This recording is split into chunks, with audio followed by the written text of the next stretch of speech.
प्रिय भक्तजनों, आप सबका एक बार फिर से स्वागत है श्री गोरखनाथ चरित्र भाग 27 में। आज का विषय है राजा भर्तृ, विक्रमादित्य और पिंगला रानी की कहानी या किस्सा पिंगला भर्तृ। या किस कारण राजा भर्तृ ने अपनी पत्नी पिंगला के दूसरे पुरुष से संबंध होने पर राजपाट छोड़कर संन्यास ले लिया। या विक्रमादित्य की भाभी पिंगला ने कैसे झूठा इल्जाम लगाकर विक्रमादित्य को राजा भर्तृ से मृत्युदंड दिलवाया। या राजा भर्तृ ने अपने भाई विक्रम को कत्ल करने के लिए जल्लादों को क्यों हुक्म दिया। तो संपूर्ण जानकारी के लिए कृपया वीडियो को अंतिम तक देखिएगा। और जो नए दर्शक हमारे चैनल पर आए हैं, कृपया चैनल को सब्सक्राइब कर लें ताकि हमारे आने वाले वीडियो के नोटिफिकेशन आपको मिलते रहें। तो शुरू करते हैं आज की कहानी। प्रिय भक्तजनों, एक समय का जिक्र है। इंद्र के अखाड़े में एक से एक सुंदर परी हुआ करती थी, लेकिन उन सब परियों में एक परी इतनी सुंदर थी कि इंद्र भी उससे बहुत प्यार करता था। लेकिन इंद्र के बेटे गंधर्वसेन को भी उसी परी से प्यार हो गया। जब इस बात का इंद्र को पता चला तो उसने अपने बेटे गंधर्वसेन को श्राप दे दिया कि तू पृथ्वीलोक पर जाकर गधे की जोनी में विचरण करेगा। इस पर दोनों बाप बेटे में कौतूहल हो गया। तभी नारद मुनि जी आए और इंद्र के बेटे को समझाया कि जब भी पृथ्वीलोक पर तेरी शादी होगी तो अपनी मानव जोनी में वापस आ जाएगा। प्रिय भक्तजनों, इस प्रकार इंद्र का बेटा गंधर्वसेन पृथ्वीलोक पर जन्म लेकर गधे की जोनी में विचरने लगा। उसी समय उज्जैन नगरी में मीनावती नामक एक राजा की लड़की थी। उस लड़की की यह शर्त थी कि जो एक रात में उसके मनपसंद का सुंदर महल तैयार कर देगा वह उसी से शादी कर लेगी। प्रिय भक्तजनों, जब इंद्र के बेटे गंधर्वसेन को राजा की लड़की मीनावती की इस बात का पता चला तो गंधर्वसेन ने विश्वकर्मा के साथ मिलकर एक ही रात में राजा की लड़की मीनावती के मनपसंद का महल एक रात में ही तैयार कर दिया। और शर्त के अनुसार मीनावती ने गंधर्वसेन से विवाह कर लिया। और नारद मुनि के कहे अनुसार गंधर्वसेन गधे जोनी से मानव जोनी में आ गया। और मीनावती के पिता ने गंधर्वसेन को उज्जैन का राजा घोषित कर दिया। इस प्रकार राजा गंधर्वसेन और रानी मीनावती का समय उज्जैन में ठाट बाट से गुजरने लगा।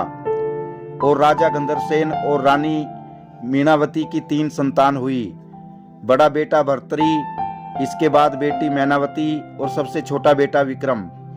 लेकिन कुछ समय बाद भर्तृ की शादी रानी पिंगला से हो गई, जो देखने में अति सुंदर परी के समान थी। भर्तृ की शादी के कुछ दिन बाद राजा गंधर्वसेन और महारानी मीनावती का देहांत हो गया। लेकिन मरने से पहले रानी मीनावती ने अपने छोटे बेटे और बेटी मैनावती की संपूर्ण जिम्मेदारी अपने बड़े बेटे भर्तृ को सौंप दी। और भर्तृ ने भी उनके लालन पालन का अपनी मां को वचन दे दिया। प्रिय भक्तजनों, इस प्रकार समय बीतता गया और राजा भर्तृ पर उसकी बहन मैनावती और छोटे भाई विक्रम की संपूर्ण जिम्मेदारी आ गई। राजा भर्तृ ने अपनी बहन मैनावती का विवाह धारा नगरी के राजा पद्मसेन से करवा दिया। इस प्रकार राजा भर्तृ की बहन मैनावती की 2 संतान हुई, बेटा गोपीचंद और बेटी चंद्रावल।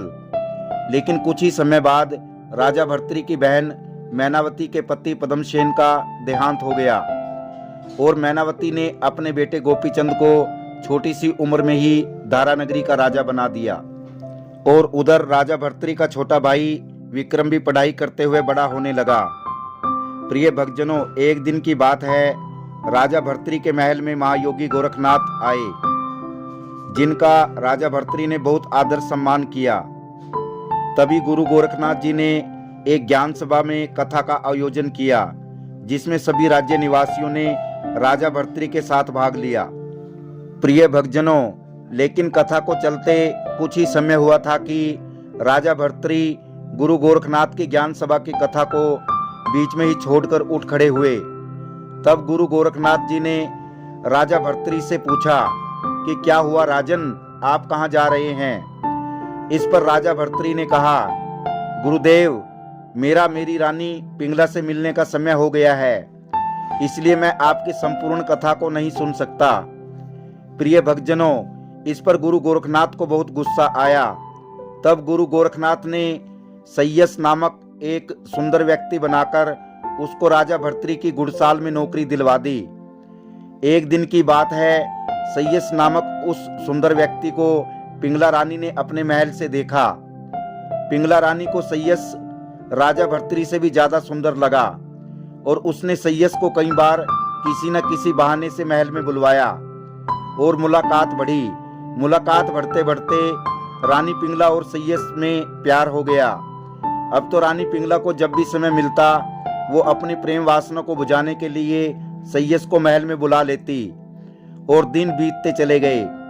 परंतु एक दिन जब भर्तृ का छोटा भाई विक्रम स्कूल से आया और भाभी पिंगला के महल का दरवाजा खटखटाया तो पिंगला रानी ने सय्यस को महल में ही छुपा दिया।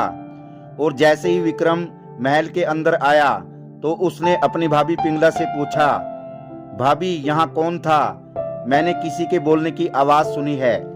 प्रिय भक्तजनों, इस पर पिंगला रानी विक्रम पर बहुत गुस्सा हुई और उसके साथ मारपीट करने लगी और उस पर इल्जाम लगा दिया कि मेरे महल में कोई नहीं है, तू ही मुझे अकेली देखकर मेरे महल में घुस आया है और तुमने ही मेरी इज्जत उतारने की कोशिश की है।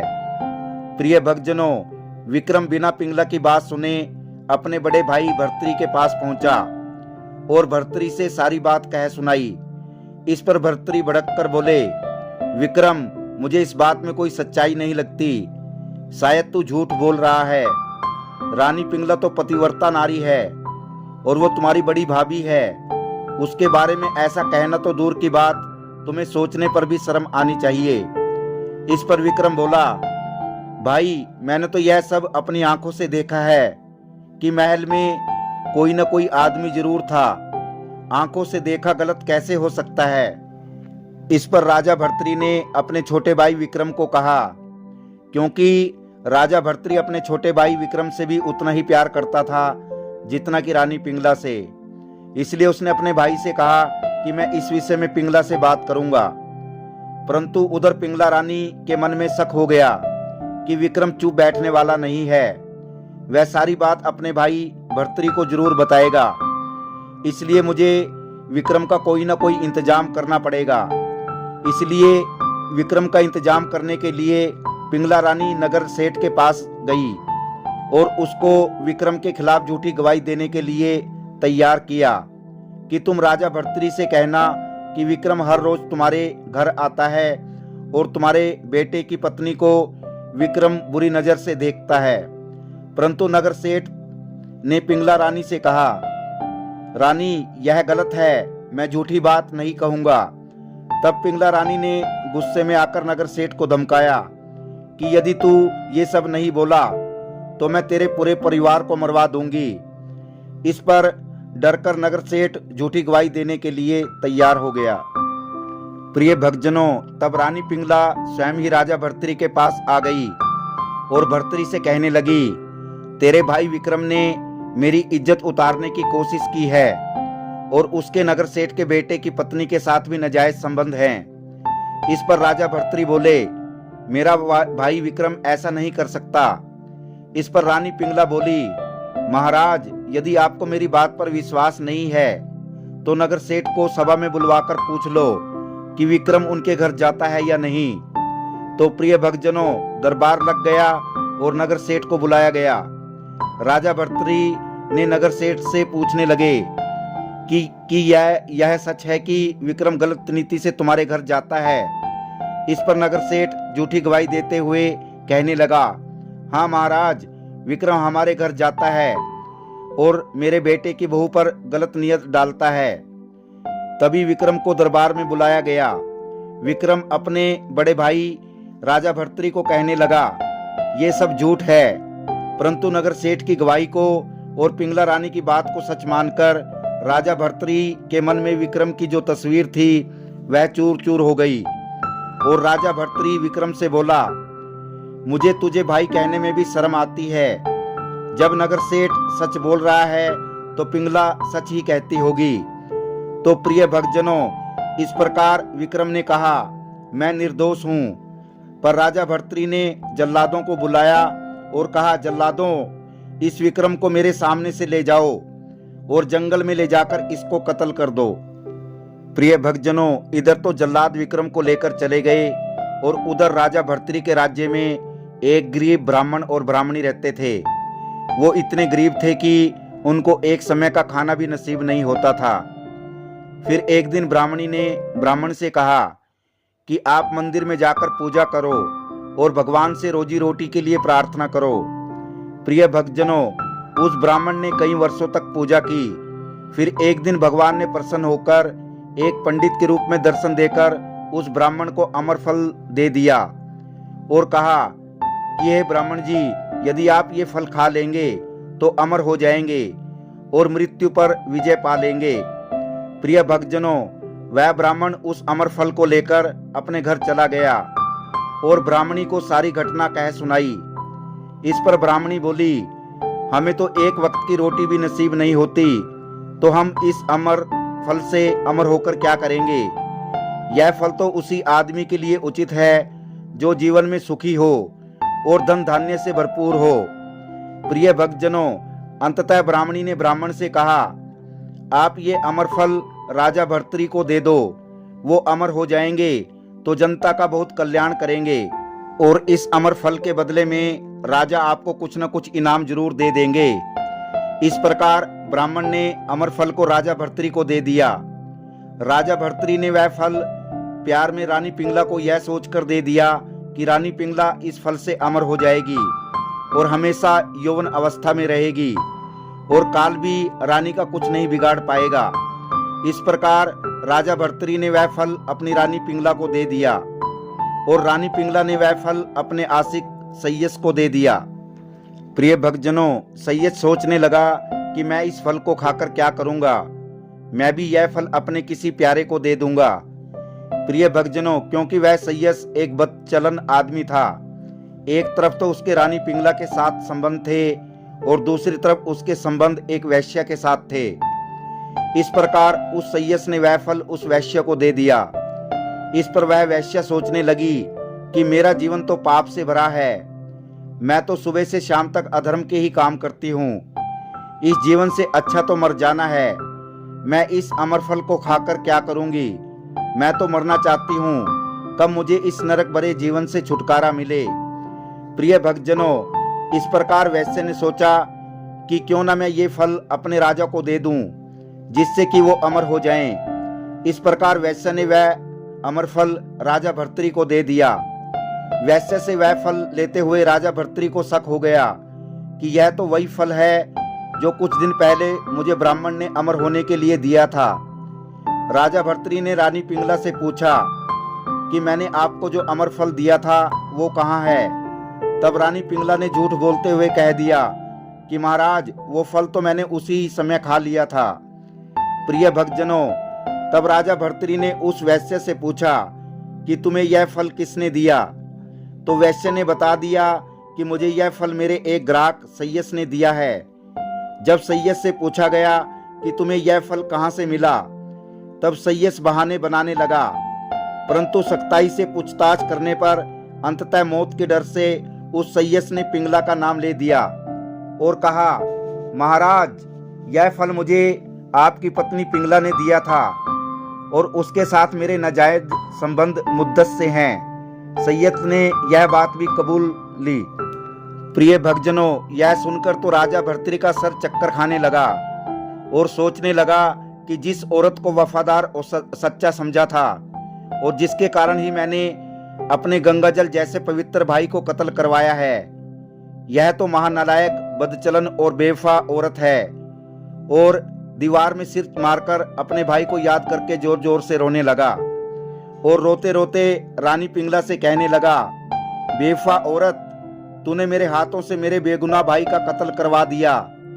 मेरा यह पाप कई जन्मों में शुभ कर्म करने से भी नहीं उतरेगा। प्रिय भक्तजनों, राजा भर्तृ आंखों में आंसू भरकर सोचने लगा कि यदि आज मुझे मेरा भाई वापस मिल जाए तो मैं उस पर अपना ये जीवन भी बलिदान कर सकता हूँ। इतना कहकर राजा भर्तृ इतना रोने लगा जैसे कि वह पागल हो गया हो। प्रिय भक्तजनों, इतने में वही जल्लाद राजा के सामने पेश हो गए जो विक्रम को कत्ल करने के लिए लेकर गए थे। वो जल्लाद हाथ जोड़कर राजा भर्तृहरि से कहने लगे, हे राजन, गलती माफ करना, हम लोगों ने आपके भाई को कत्ल नहीं किया था। शायद वह अब तक भी कहीं जंगलों में ही भटक रहा होगा। यदि आपका हुक्म हो तो हम उसे खोज कर ला सकते हैं। इतना सुनते ही राजा भर्तृहरि के जी में जी आ गया और वो जल्लाद जंगल से विक्रम को वापस राजा भर्तृहरि के पास ले आए। इस प्रकार राजा भर्तृहरि ने विक्रम के सामने अपनी गलती स्वीकार कर ली और विक्रम को गले लगाकर जोर जोर से रोने लगा और कहने लगा कि विक्रम भाई, ये राज्य तू संभाल और मैं तो संन्यास लूंगा।